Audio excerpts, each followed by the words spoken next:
పోతన భాగవతము వరాహావతారం శ్రీహరి దర్శనం తెలుసుకుంటూ ఉన్నాం.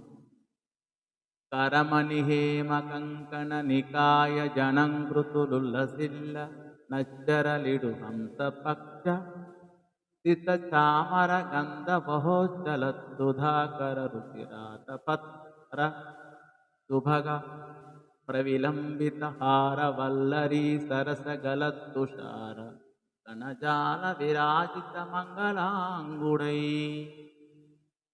అప్సరసలు తమ చేతులకున్న మనులు పొదిగిన బంగారు కంకణాలు గల్లు గల్లున మ్రోగుతుండగా హంస రెక్కల వంటి తెల్లని వింజామరలు వీస్తున్నారు.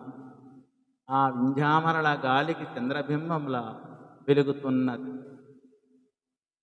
తెల్ల గొడుగు అంచులలో వ్రేలాడుతున్న ముత్యాల హారాలు బాగా కదులుతున్నాయి. వాటి మీద నుండి చల్లగా జారిపడుతున్న మంచు బిందువులతో అందాలు చెందే దివ్యమంగళ స్వరూపుడై శ్రీహరి వచ్చాడు అని ఈ పద్యభావం.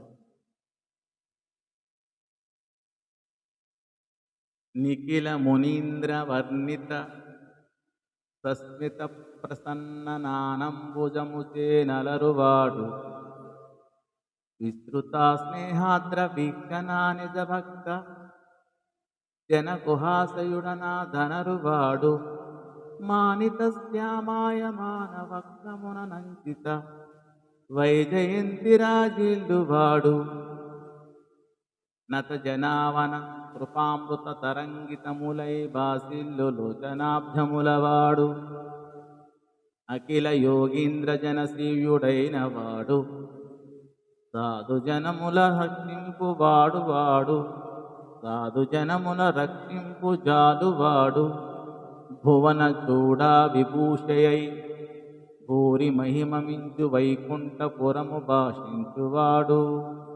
ఆ శ్రీహరి మునీశ్వరులందరూ వర్ణించే మందహాస సుందరమైన ప్రసన్న ముఖపద్మంతో అలరారేవాడు.